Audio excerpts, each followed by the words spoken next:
Nuclear हथियार बनाएगा Iran. जी हां, ईरान की सरकारी मीडिया का दावा एटम बम बनाना ही एकमात्र विकल्प है। ईरान के स्टेट टीवी पर एटम बम का दावा एकमात्र यही विकल्प है, यह दावा किया गया है।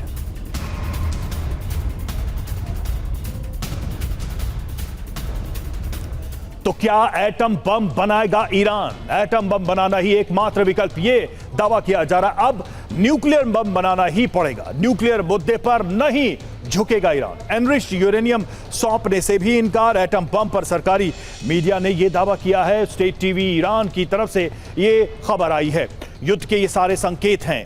ट्रंप की पीस डील पर खतरा है। यूरेनियम पर भी फिर से जंग तय दिखाई दे रही है। यही सवाल उठ रहा है कि अगर ये ईरान जिद करता है तो आगे युद्ध का रास्ता ही बचता है।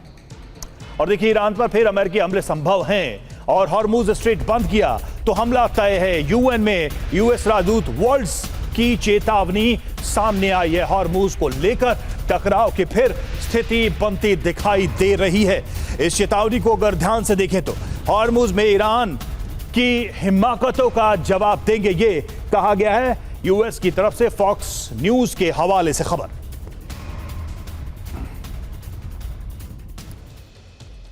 हॉर्मुज स्ट्रेट के समंदर और जहाजों पर बनेगा। जी हां, देखिए, ईरान पर हमले की धमकी सामने आई है और यूएन में अमेरिका ने क्या बोला है। हॉर्मुज स्ट्रेट बंद किया तो हमला तय है। मिलिट्री इंफ्रास्ट्रक्चर पर हमले की चेतावनी दी गई। यूएन में यूएस राजदूत वॉल्ट्स ने जंग के संकेत दिए हैं। कार्गो जहाजों पर हमले हुए तो कीमत चुकाएगा ईरान और ईरान को एटमी हथियार बनाने की इजाजत नहीं है, यह भी इस चेतावनी में शामिल किया गया। दोहराई गई है वही बात फॉक्स न्यूज के हवाले से खबर। अब इसके मायने क्या है, मतलब क्या है, इसे भी देख लीजिए। हॉर्मुज पर फिर से जंग का खतरा मंडरा रहा है। एक ही इसका मतलब है, एक ही इस का अर्थ है। और ये टकराव हॉर्मुज में बढ़ा तो फिर से बैक टू द स्क्वायर, उसी स्थिति में पहुंचने की बात हो जाएगी। हॉर्मुज पर कब्जा नहीं छोड़ेगा ईरान। जी हां, यह भी खबर है। ईरान के सांसद इब्राहिम रजाई ने यह धमकी दी है। हॉर्मुज पर ईरान का अधिकार, ये रजाई ने कहा है, ईरान के नियम मानने ही होंगे। हॉर्मुज में टोल देना ही होगा, ये रजाई ने कहा है। तो हॉर्मुज को लेकर ईरान के अभी भी तेवर तल्ख हैं, सख्त हैं। हॉर्मुज पर ईरान अपना नियंत्रण नहीं छोड़ेगा, टोल देना ही होगा। ईरान के हिसाब से ही चलना होगा हॉर्मुज पर। तो हॉर्मुज पर कब्जा नहीं छोड़ेगा ईरान, ये संकेत एक बार फिर से दिए गए हैं ईरान की तरफ से। और ईरान के सांसद रजाई ने यह चेतावनी दी है। क्या कहा है? धमकी, हॉर्मुज पर कंट्रोल जारी रहेगा। मतलब सीधा कि फिर से जंग की आशंका है, क्योंकि हॉर्मुज पर डेडलॉक बना रहेगा, कहीं से भी मेल्टडाउन नहीं। धमकी यह है कि ईरान के नियम मानने होंगे। मतलब यह है कि दादागिरी से तनाव बढ़ेगा। अमेरिका इसे एक्सेप्ट नहीं करेगा, स्वीकार नहीं करेगा। धमकी यह कि हॉर्मुज में टोल देना होगा।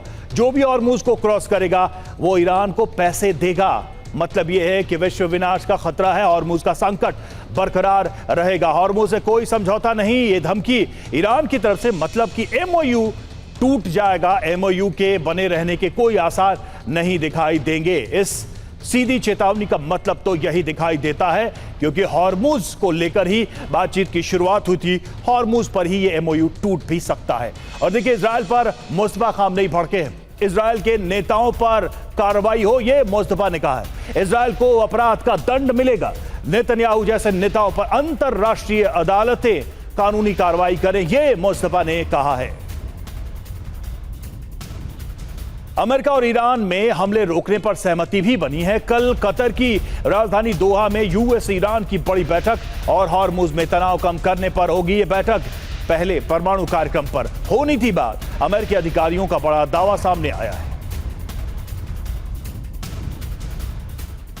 तो पहले स्विट्जरलैंड, लेकिन अब स्विट्जरलैंड से कतर शिफ्ट हुई है ये वार्ता। अब दोहा में टेक्निकल दौर की वार्ता होगी और हॉर्मुज टेंशन की वजह से लोकेशन को शिफ्ट किया गया। मुख्य मुद्दा भी अब परमाणु की जगह हॉर्मुज है। अमेरिका की न्यूज वेबसाइट एक्सियोस के हवाले से यह खबर।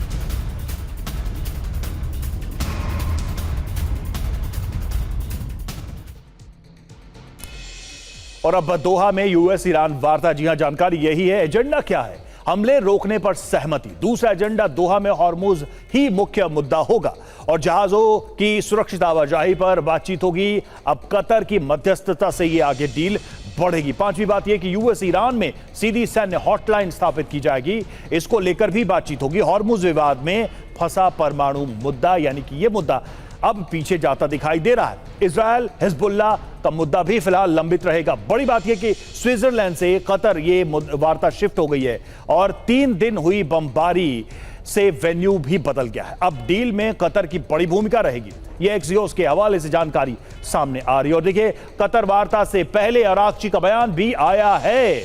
सुरक्षा पर खाड़ी देशों को सोचना होगा, यह अराक्ची कह रहे हैं। बाहरी देशों का दखल बर्दाश्त नहीं, अराक्ची का बयान। गल्फ देशों को खुद निकालना होगा समाधान।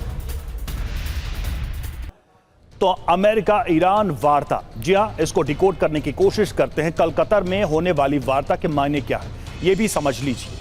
पहली बात तो यह कि पहले एटमी डील मुख्य मुद्दा था, अब हॉर्मुज फोकस में है, यानी कि वो विषय परमाणु का वो पीछे चला गया है, बैक सीट पर चला गया है। दूसरा, हॉर्मुज पर कंट्रोल चाहता है Iran, toll free Hormuz. US चाहता है कॉन्फ्लिक्ट बरकरार है, विचार अलग अलग दिखाई देते हैं। तीसरा, तत्काल युद्ध टालने की कोशिश हो सकती है, बमबारी से खतरा फिलहाल बढ़ गया है तो इस तनाव को कम करने, डी एस्केलेट करने का भी प्रयास हो सकता है। चौथा, अब एमओयू बचाने की कोशिश होगी। दोहा वार्ता फेल तो युद्ध तय मानिए, क्योंकि एमओयू पर ही अब संकट हो गया है दोनों देशों के हार्ड स्टैंड की वजह से, हाल के एक्शन की वजह से। और इस बीच एक और खबर, एक्शन में यूएसएस जॉर्ज बुश, जी हां, जॉर्ज एच.डब्ल्यू. बुश और अरब सागर में फ्लाइट ऑपरेशन। ईरान के पास multi carrier deployment, war mode में दिख रही अमेरिकी फौज। अमेरिकी हथियारों की अब सामरिक तैनाती।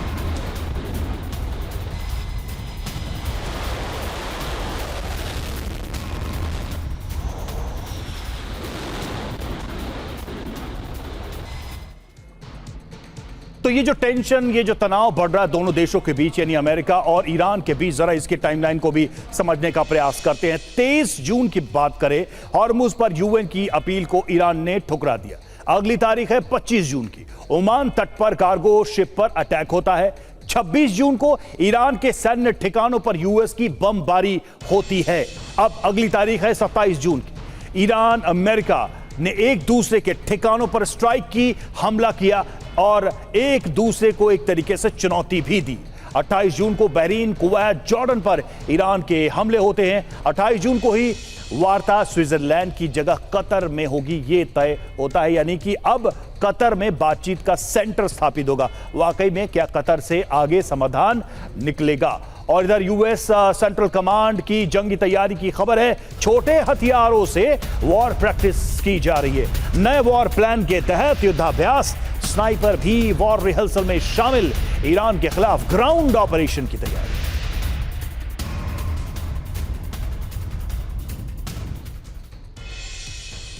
तो देखिए, ये सब जो चल रहा है, अमेरिका की तैयारी चल रही है, क्या ये किसी धोखे के संकेत है? देखिए, दोहा वार्ता से क्या ये धोखा है? अमेरिका की जंगी तैयारी चल रही है, मोर्चे पर 4 एयरक्राफ्ट कैरियर तैनात और रेडी टू अटैक मोड में 700 जेट हैं। अरब सागर में फ्लाइट ऑपरेशंस एक्टिव और गल्फ के सैन्य अड्डों पर यहां पर डिफेंस सिस्टम भी एक्टिव कर दिया गया, यानी किसी भी संभावित हमले से निपटने की पूरी तैयारी है। सामरिक लोकेशन पर सैन्य तैनाती है। लंबे युद्ध की तैयारी में यूएस सेंट्रल कमांड दिखाई दे रहा है और 3 दिन हुई बमबारी से अपने आप में एक बड़ा संकेत, बड़ा मैसेज भी दिया जा रहा है। तो सवाल यही हो रहा है कि क्या कतर में जो बातचीत होगी वो भी सिर्फ एक बहाना है? तैयारी लंबी लड़ाई की है। और इधर गाजा में इजरायल की बड़ी कार्रवाई देखने को मिली है। स्ट्राइक में हमास कमांडर मंसूर सामी मारे गए। आईडीएफ की बमबारी में हमास कमांडर समेत 3 ढेर। हमास की नेवल पुलिस के चीफ थे मंसूर सामी।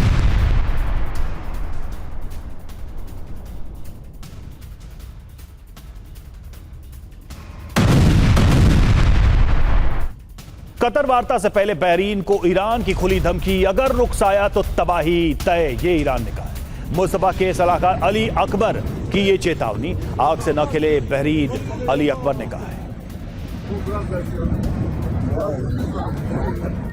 और ईरान के हमलों से अमेरिकी बेसिस को बड़ा नुकसान हुआ है। हमलों से यूएस ने भी फिफ्थ फ्लीट के हेडक्वार्टर में तबाही हुई है।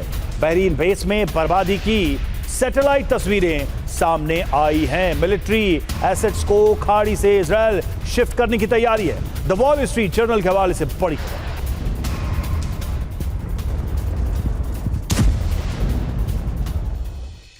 तो ईरान के हमलों से अमेरिका बेस पर हुआ है नुकसान। खबर क्या है वो आपको बताते हैं। 40 दिनों की जंग में यूएस नेवी के फिफ्थ फ्लीट हेडक्वार्टर में तबाही हुई है। 5वें बेड़े की हेडक्वार्टर को $400 मिलियन से ज्यादा का नुकसान हुआ है, यह दावा किया जा रहा है। बेस का सैटेलाइट कम्युनिकेशन सिस्टम और वेयरहाउस तबाह हुआ है। बहरीन बेस में अब अंडरग्राउंड कमांड सेंटर बनेगा। खाड़ी देशों से मिलिट्री एसेट्स को इजराइल शिफ्ट करने की तैयारी है। कुवैत और सऊदी अरब में सैन्य तैनाती कम करने पर विचार। पेंटागन ने $80 अरब का अतिरिक्त फंड मांगा है। वॉल स्ट्रीट जर्नल के हवाले से यह जानकारी सामने आ रही है, दावा सामने आ रहा है अमेरिका के नुकसान को लेकर। और ईरानी हमलों से पेंटागन घबराया। जी हां, खाड़ी देशों से सैन्य बेस हटाएगा अमेरिका, यही है बड़ी खबर। वॉशिंगटन पोस्ट और वॉल स्ट्रीट जर्नल का यह दावा सामने आया है। ईरान हमले में अमेरिकी सैन्य बेस को भारी नुकसान का दावा किया गया है। इजराइल की तरफ अमेरिकी बेस शिफ्ट करने की तैयारी चल रही है। तो सवाल यही है कि क्या खाड़ी से सैन्य बेस हटाएगा अमेरिका? देखिए खबर क्या है। कुवैत और सऊदी अरब से फौज कम करेगा अमेरिका। अमेरिकी सैनिकों और विमानों को इजराइल भेजने की योजना।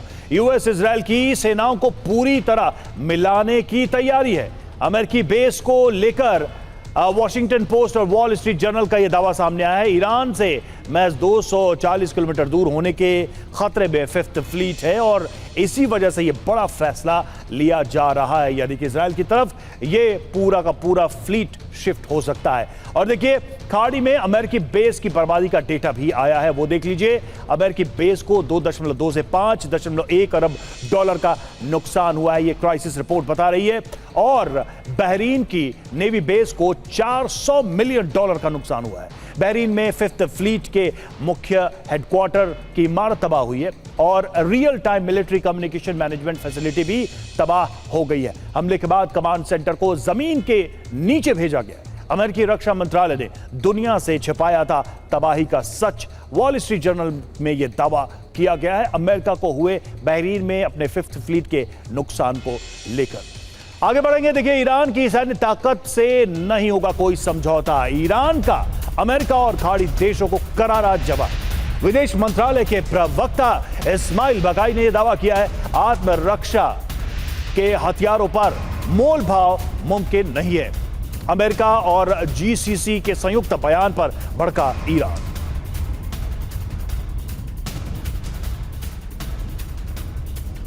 तो ईरान की सुरक्षा से कोई समझौता नहीं। जी हां, ईरान के रक्षा हथियार बाहरी हमलों के खिलाफ अचूक कवच हैं। ईरान की राष्ट्रीय सुरक्षा और सैन्य क्षमता पर नहीं होगी कोई बात। मिसाइल और सुरक्षा पर यूएस खाड़ी देशों को ईरान का सीधा जवाब है। ये बहरीन बैठक में आए अमेरिका जीसीसी के बयान को बकवास बताया। ईरान ने अमेरिकी इजरायली हमलों के लिए जमीन देने वाले देशों को वार्निंग दी। खाड़ी में हथियारों की होड़ और इजराइल पर चुप्पी को लेकर ईरान ने सवाल उठाए हैं। और देखिए हॉर्मुज से तेल ले जाने वाले जहाजों पर लगेगा टैक्स। जी हां, मुस्तफा के सैन्य सलाहकार मोहसिन रजाई ने यह ऐलान किया है। हॉर्मुज जलमार्ग की सुरक्षा का खर्च वसूलेगा ईरान। व्यापारिक जहाजों के लिए बनेगा नया इंश्योरेंस सिस्टम। हॉर्मुज जलमार्ग की सुरक्षा के नाम पर लिया जाएगा शुल्क।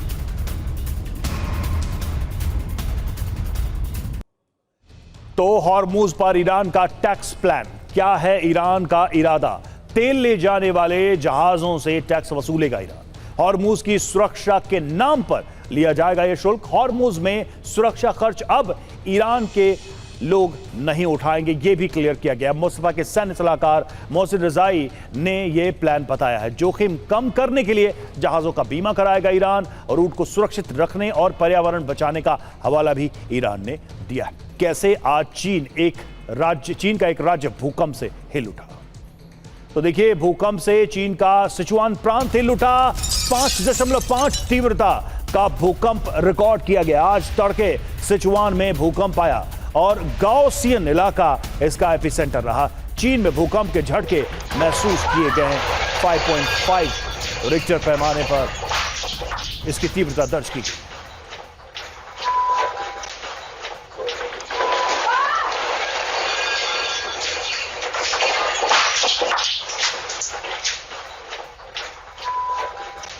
तो भूकंप के बाद ये तस्वीरें सामने आई हैं। कैसे देखिए घर पूरी तरह से हिलता हुआ, शेक करता हुआ दिखाई दे रहा है, सामान गिरते हुए नजर आ रहे हैं।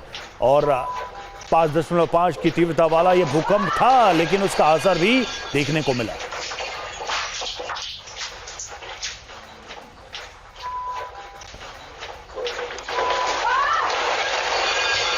और जमीन से 6 किलोमीटर की गहराई में यह भूकंप आया था, इसलिए भूकंप से नुकसान न के बराबर हुआ। भूकंप के बाद दहशत में लोग, तेज झटकों से शॉपिंग सेंटर में रखा सामान गिर गया। और इस भूकंप से किसी के हताहत होने की खबर नहीं, 13 लोगों के घायल होने की खबर है। सिचुआन प्रांत में कई मकानों में दरार आ गई, तो किसी के हताहत होने की खबर तो नहीं है, लेकिन कुछ लोग घायल हुए हैं। 13 लोगों के घायल होने की सूचना है। सिचुआन प्रांत में कई मकान ऐसे हैं जिनमें दरार पड़ गई इस भूकंप के झटकों की वजह से। भूकंप से एक रेस्टोरेंट में भगदड़ मच गई। झटकों के बाद मौके से भागे लोगों ने खुली जगह पर शरण ली, तो एक रेस्टोरेंट में भी भगदड़ मच गई। भूकंप जब आया, जब इसके झटके महसूस किए गए। ये देखिए तस्वीरें, कैसे भूकंप के डर की वजह से लोग भागते नजर आए। चीख पुकार मच गई, भगदड़ मच गई, लोग डर कर बाहर भागने लगे इस रेस्टोरेंट से जब भूकंप के झटके महसूस किए। तस्वीरें आप देख सकते हैं, बहुत सामान्य तरीके से लोग यहां बैठे हुए थे, लेकिन तभी अचानक से ये झटका महसूस होता है और उसके बाद भगदड़ मच जाती है। लोग भागने लगते हैं, अपनी जान बचाने के लिए रेस्टोरेंट से बाहर निकलकर खुली जगह पर आ जाते हैं। और भूकंप पर चीनी सरकार ने ज्यादा जानकारी साझा नहीं की। फिलहाल चीनी मुखपत्र पर भी भूकंप के बारे में जानकारी नहीं है, तो सरकारी तौर पर इस भूकंप को लेकर बहुत ज्यादा जानकारी सामने नहीं आई है। और चीन के मुखपत्र ने भी इस पर कुछ खास नहीं लिखा है, लेकिन अब तस्वीरों में आप देख सकते हैं भूकंप के झटके जहां जहां आए हैं वहां पर किस तरह की तस्वीरें निकलकर सामने आई, किस तरह के हालात थे। शॉपिंग सेंटर्स हों या फिर रेस्टोरेंट हो, मकान हो, सभी जगह भूकंप के झटकों का असर देखने को मिला है। सामान बिखरा हुआ है, लोग दहशत में इधर उधर भागते नजर आए। और पाकिस्तान का अफगानिस्तान पर बड़ा हमला, पाकिस्तान के हमलों में 35 से ज्यादा लोगों की मौत। टोलो न्यूज के हवाले से यह खबर सामने आई है। पाकिस्तान ने जो हमला किया है उसमें 35 से ज्यादा लोगों की मौत हुई है। अफगानिस्तान में यह हमले किए गए हैं पाकिस्तान की तरफ से, और कई रिहायशी इलाकों को भी निशाना बनाया गया। 35 लोगों के मारे जाने की खबर सामने आ रही है। टोलो न्यूज के हवाले से यह बड़ा दावा किया जाए। वहीं अफगानिस्तान के 3 प्रांतों पर यह अटैक किए गए हैं। पख्तिका और कुनार में यह अटैक किया गया। आधी रात को यह एयर स्ट्राइक की गई। पाकिस्तानी फाइटर जेट ने सीमा पर उड़ान भरी।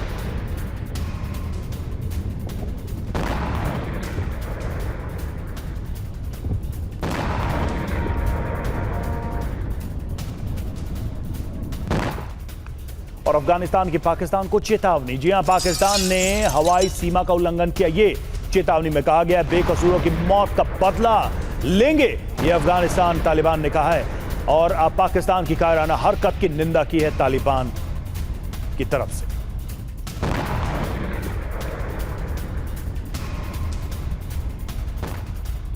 और अफगानिस्तान पर पाकिस्तान के हमले का वीडियो भी आया है। अफगानिस्तान के घरों को निशाना बनाया गया है पाकिस्तान की तरफ से। पाकिस्तान के हमलों से कई घर तबाह हो गए। तस्वीरें भी सामने आई हैं जब इन घरों को निशाना बनाया पाकिस्तान।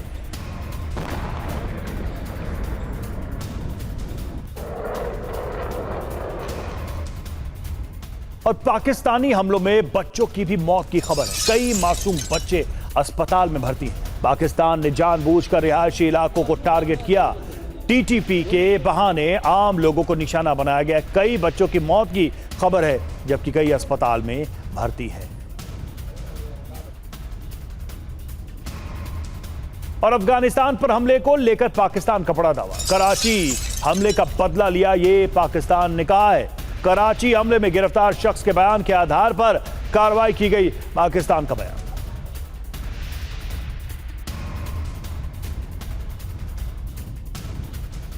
और अब आपको साल 2026 में पाकिस्तान अफगानिस्तान के बीच टकराव की टाइमलाइन दिखाते हैं। आखिर ये टकराव कैसे कैसे आगे बढ़ता है। देखिए, पाक अफगान में जंग की टाइमलाइन आपके सामने।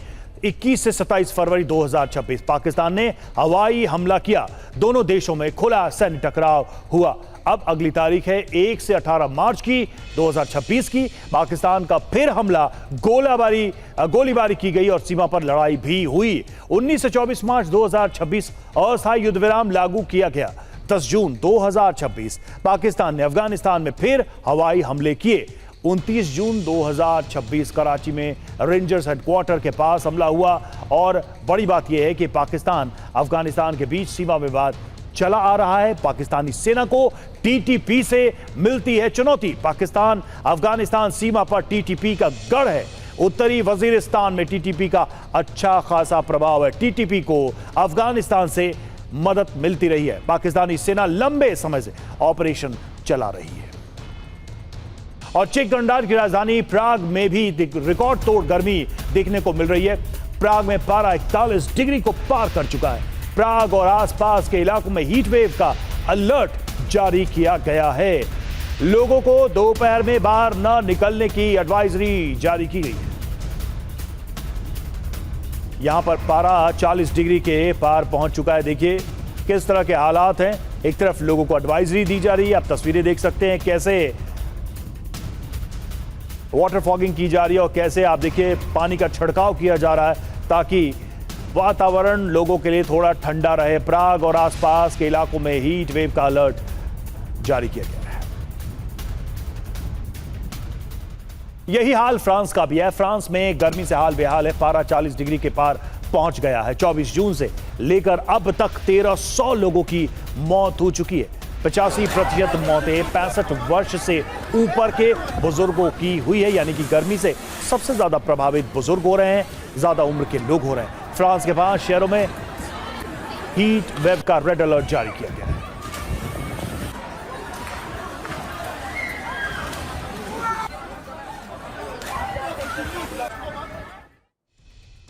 और अब बात जर्मनी की, तो जर्मनी के बर्लिन में पारा 41 डिग्री के पार है। जी हां, जर्मनी के कोशेन में 41.7 डिग्री सेल्सियस तापमान दर्ज किया गया। जर्मनी का ये अब तक का उच्चतम तापमान। तो जर्मनी में भी देखिए किस तरह से तापमान लोगों के लिए मुसीबत बना हुआ। 41 डिग्री के पार पहुंच गया तापमान और लोगों के सामने ये एक अलग तरह की चुनौती है। यूरोप के इन देशों में जर्मनी की तस्वीरें हम आपको दिखा रहे हैं जहां पर भी तापमान 41 डिग्री के पार है। और लोगों को राहत देने के लिए कूलिंग सेंटर्स खोले गए हैं। जगह जगह पानी की बौछार की जा रही है। और पूर्वी जर्मनी के कई जंगलों में भीषण आग लगी। आगजनी की वजह से शहरों का तापमान भी बढ़ा हुआ है।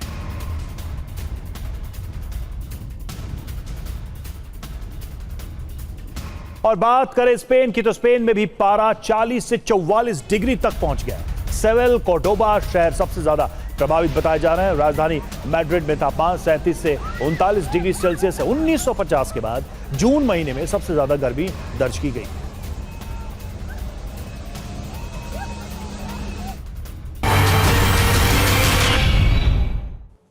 और एक बड़ी खबर जयपुर से आ रही है। जयपुर में निर्माणाधीन इमारत की दीवार गिर गई। दीवार गिरने से 2 लोगों की मौत, कई घायल। मौके पर राहत और बचाव का काम जारी। मलबे में कई लोगों के दबे होने की खबर है। ध्वज हमारे साथ इस वक्त जुड़े हुए हैं। ध्वज, अभी तक क्या स्थिति है वहां पर? राहत और बचाव कार्य चल रहा है। ये भी कहा जा रहा है कि कई लोग मलबे में दबे हैं, निकालने का प्रयास जारी है। बिल्कुल, देखिए रेस्क्यू का ऑपरेशन है लगातार अभी जारी है। और अभी तक जो जानकारी आई है उसमें 3 लोगों की मौत होने की पुष्टि हुई है। प्रशासन ने ये पुष्टि की है। उसके साथ साथ में अभी जो है 11 से ज्यादा लोग जो अभी गंभीर रूप से घायल बताए जा रहे हैं, जहाँ पास ही के अस्पताल में उन्हें एडमिट कराया गया। ये पूरा जो हादसा है 1 घंटे पहले की ये पूरी घटना बताई जा रही है, जहाँ एक रिजॉर्ट का काम चल रहा था और उसका जो है बेसमेंट का काम चल रहा था, उसकी दीवार ढहने से ये पूरा हादसा हुआ। और जब ये हादसा हुआ तो उस वक्त ये बताया जा रहा था कि टोटल जो है 20 से ज्यादा मजदूर काम कर रहे थे, लेकिन जो लंच होने की वजह से जो है कुछ मजदूर वहां से निकल गए थे। और उसके बाद में जो है कुछ मजदूर वहां मौके पर मौजूद थे, तो एकदम से दीवार जो है भरभरा कर गिर गई और उसके बाद ये हादसा हुआ। और ये मजदूर है जो है दीवार के नीचे दब गए। 3 लोगों की मौत होने की पुष्टि हुई है। कलेक्टर मौके पर पहुंचे हैं और सिविल डिफेंस और एसडीआरएफ की टीम मौके पर पहुंची है और अभी फिलहाल जो है रेस्क्यू ऑपरेशन जारी है। जी, बहुत बहुत शुक्रिया आपका इस जानकारी के लिए।